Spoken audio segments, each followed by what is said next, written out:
Hello folks, and welcome back to the channel. I know it's been a while since we did some work on Old Rusty, but I've been waiting for parts, more specific parts for the windows, the side windows, and the whole rolling mechanism. And so far I haven't been able to get the parts, so I couldn't continue. But in another video we started talking about the engine, and I asked you all, should I go for an electrified engine or should I restore the old engine?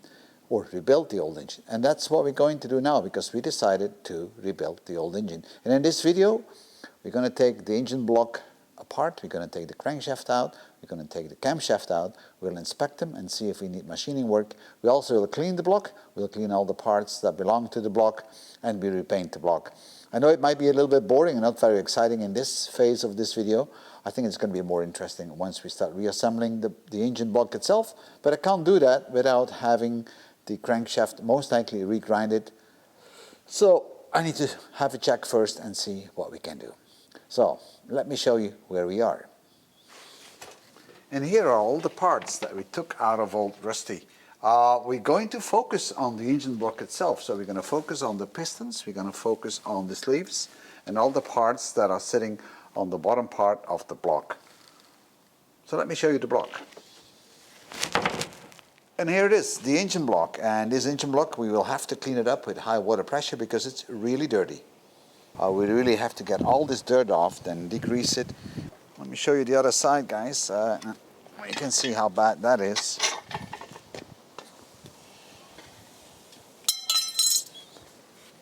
On this side we've got all oil channels, so we have to get off all this old oil and clean that really up. And on the underside, that's normally where you have the sleeves in, and this is where the water jacket is, but you can see how that is corroded. This is really bad stuff. So we need to clean that, and the most critical part is all the way on the bottom where the sleeve is sitting. This engine is fitted with cylinder sleeves, so they go in like this, and they fit here on the bottom. That's where they fit. And there's a paper seal there that you need to adjust later, and you can see me peeling it off. Here it is, a part of that. And that paper seal has to be of the right thickness once you put the sleeves in. Very important. But what is even more important is that the surface here is really flush and clean and straight, because if it isn't, then we're going to have a problem with putting in the new sleeves. So I got to be careful when I'm going to clean all this up that I don't destroy the machined area while I'm going to blast off all this. So I probably will make some pieces of wood that go in here so I can protect that seating area of the sleeve. And on the engine itself there is a plaque on it with the serial number of the engine. But what I don't know is what the Renové means. I mean, it's renovated or renewed, but does it mean that this engine has been already reconditioned once or not? Or is it just a new type of engine? I almost suspect that it's going to be renovated or reconditioned once before based on the age it has. But nevertheless, we'll see.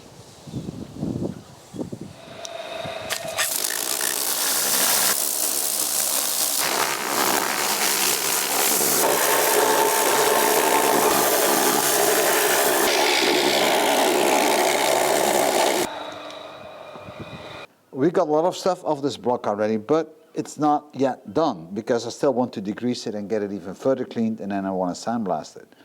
But first of all, I want to take off the crankshaft and the camshaft. The next step is to take out the crankshaft, and it has three main bearings, 1, 2, and 3. Now I want to keep the shells and the bearings, the mating parts, in the same place. So that's why I'm going to mark them. And I will engrave the numbers 1, which is close to the distribution, number 2, and number 3.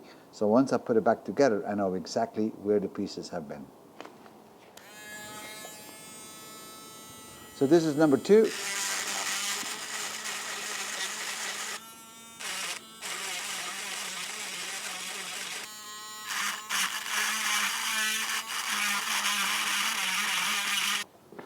So now we're going to remove the bolts. I already loosened them up before, so this is going to be fairly easy.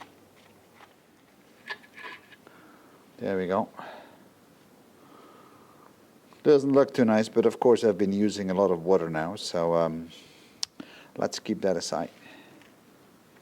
Sometimes you will find shims in this area, but not in this case, I see. I have removed the main bearing caps, so now I should be able to lift out the crankshaft. And I'm going to put it aside because we're going to clean it up, we'll wash it, and then we'll inspect it. But first of all, we will continue with cleaning up the block so we can actually paint it. But before we can do all this, then we have to remove the camshaft. But all right, let me just try to get this one out first. There we go. These are the main bearing caps. I'm just going to spray them clean a little bit. And then let's see if we can get them out, because I probably need to replace them anyway. So, yeah, they look pretty much scratched. So let's see if we can get them out.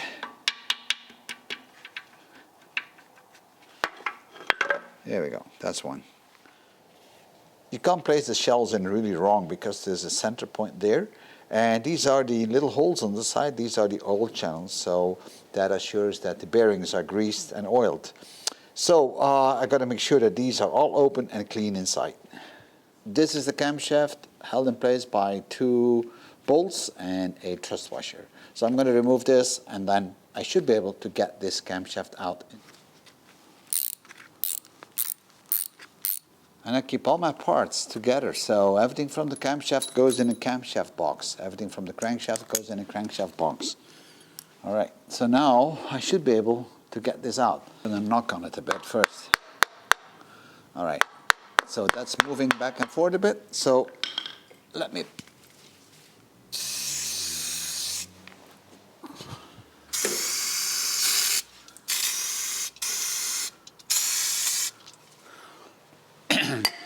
All right, so I'm going to try to get it out from the other side. Here we go.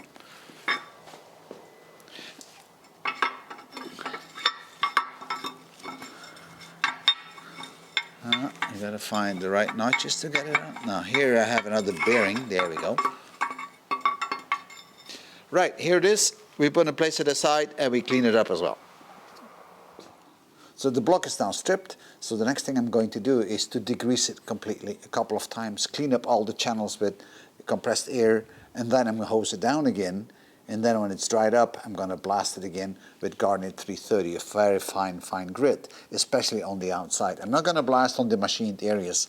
For that, I'm going to use something else to clean that up, and you'll see that very shortly. And then I'm going to repaint the block. And meanwhile, we will be looking at the camshaft and the crankshaft, what we need to do with it. We'll verify to make sure everything is still good enough or not, and maybe it needs to be remachined. But let me clean this up first.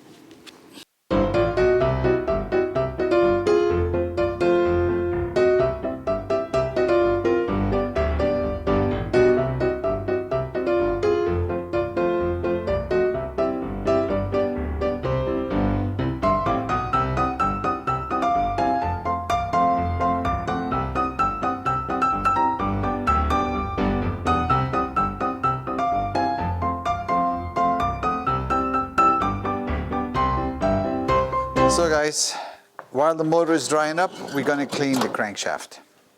That's a pretty heavy one, so hopefully it fits. Yep, it does.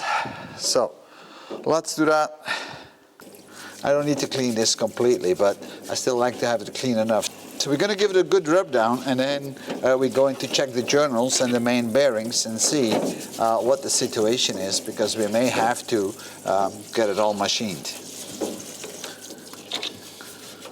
And at the first glance, I see quite some scratches on it, so I don't think it's going to be any good.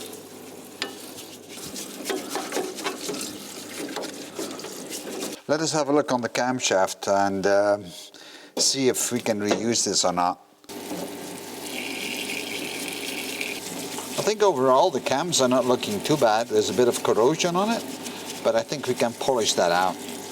But we'll have a closer look afterwards once we are done with cleaning, because cleaning is the first thing we need to do, and it's a bit of a dirty job, but it has to be done. I'm not too keen on this kind of work, but yeah, it's got to be done, so we don't have a lot of choices doing.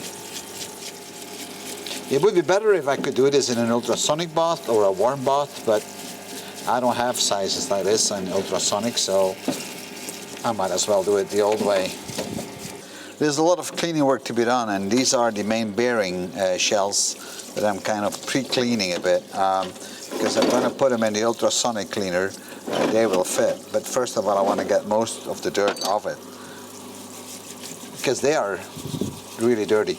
I don't know what kind of oil that is, but it's amazing how tough it is.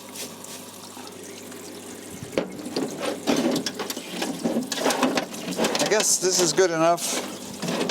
Now I'm going to clean all the parts that we cleaned in the washer yesterday of the crankshaft in the ultrasonic cleaner, and that should clean it up quite nicely.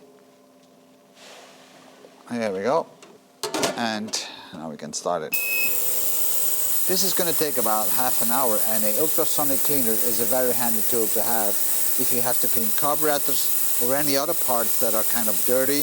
It's really great, and it goes very quickly. This is going to take about half an hour to an hour, depends how clean you want them.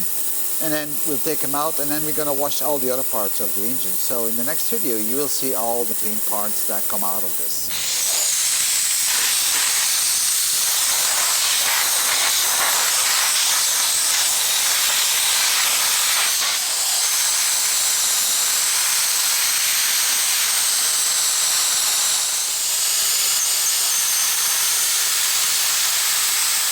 Alright guys, this is the motor, and it's all blasted and it looks quite good, but now I have to hurry up to paint it because it's going to get rusty very quickly. But it went quite alright. I think it's quite clean. I'll show you the inside later. Now we're going to paint it in the color green. Yeah, the sun comes and goes. That's why you have different lights on the video, guys. But the original engine was actually painted green, and this is the color. That's the color we're going to paint it in. Although this engine was painted black, I think they did it some time ago afterwards, but originally it is green, so that's what we're going to use. So let's paint the motor. It's going to be a little bit noisy, guys, because of the fan, and it's going to be green, as you can see. And that paint is special engine paint.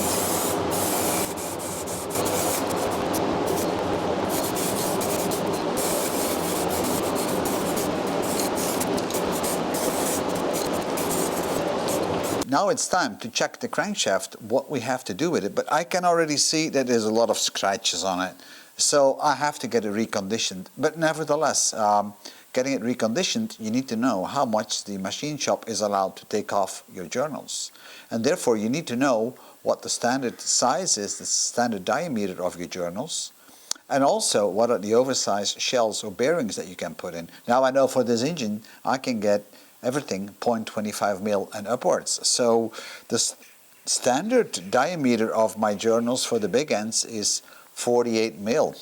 Now for the main bearings, that's different. That's 50 mil.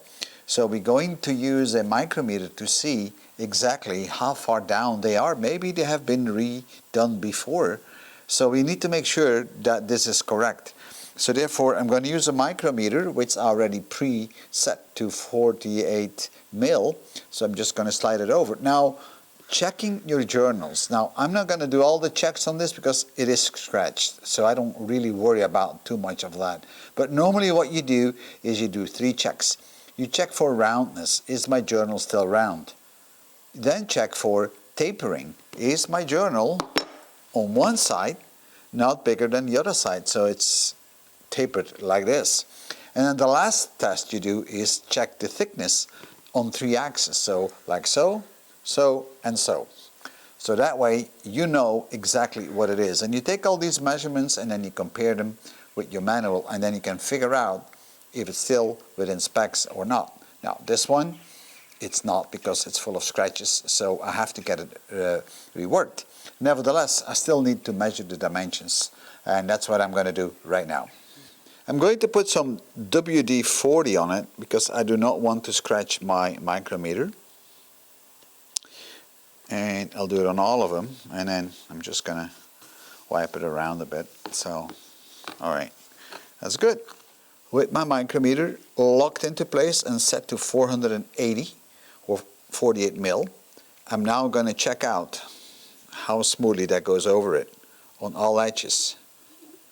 Well, it doesn't really stuck, but I don't have a lot of play. There is some, but not a lot. This side, now this side is a bit thicker, see? So this seems to be a little bit tapered. Not a lot, but a little bit. And in the middle, it's the same. So this journal looks a little bit tapered, but I don't have a lot of place. So let me try another direction now. I think roundness is about right. So, and now I'm going to do it in an angle. Alright, so overall that feels not too bad. But it's a bit too loose. So the big end journal here is not any longer 48 mils. So I have to get it sized down. So I'll check out the others first, and then I'll go to the lowest common denominator. Yeah, it's about the same. So what I can say is that 48 mil is no longer valid on this one. I probably can get it grinded down to 47.5. So I'm going to set this up now on my micrometer to 47.5. Now I shouldn't be able to get it on it. Yeah.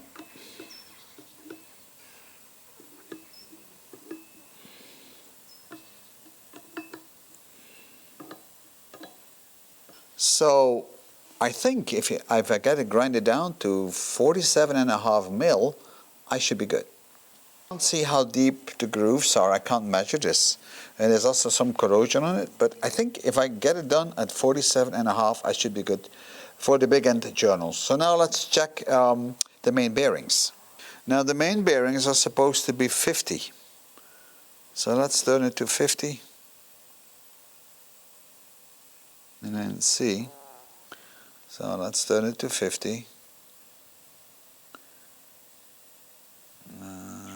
This should be 50. Lock it and then see. Yeah, that goes over smoothly, so it means it's worn out.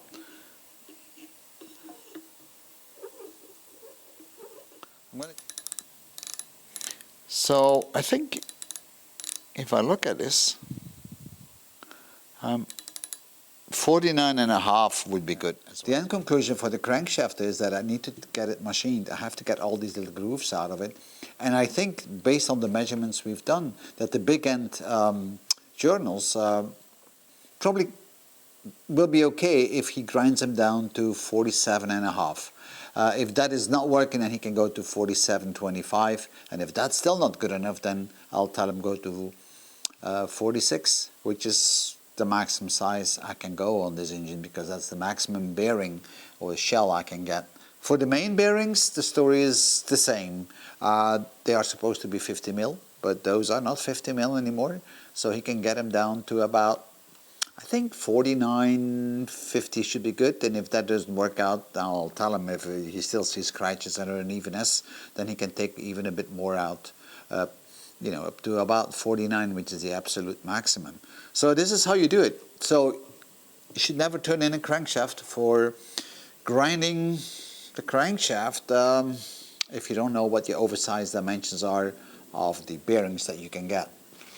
All right, so let's look at the camshaft. Now I'm going to try to polish the camshaft. And I think that will work. Is some corrosion on it, but I think I can get it off by polishing.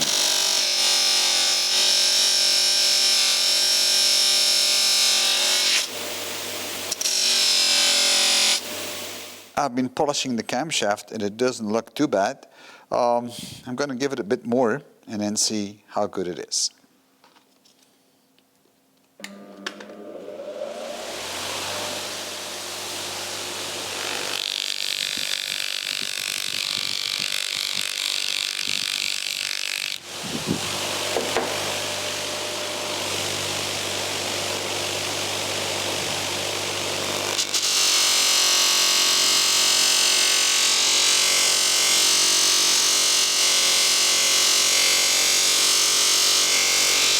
And here's the result of the polished shaft, and I think it looks quite all right. It is, however, pitted in certain areas, and let me give you a little close-up, but not that much, so I don't think that's going to be an issue. And here you can see that little bit of pitting, but you don't feel it, so I think by itself that is not a problem. especially because there are followers that are running over the whole entire surface. And this is one of those followers, so when the cam is running, you can see it pushes it up, but I don't think this is going to be an issue. The engine is painted with 5 coats of paint, and now I'm going to let it dry. And in the next video, we're going to start to assemble the engine. So guys, this is it for this video. We're at the end. I hope you enjoyed it as much as I did, although I have to say it was a bit dirty, as you can see. But nevertheless, I think Old Rusty is coming slowly back together, and in the next video we're going to put everything back into place. But first of all, I have to get the crankshaft machined. Bye bye.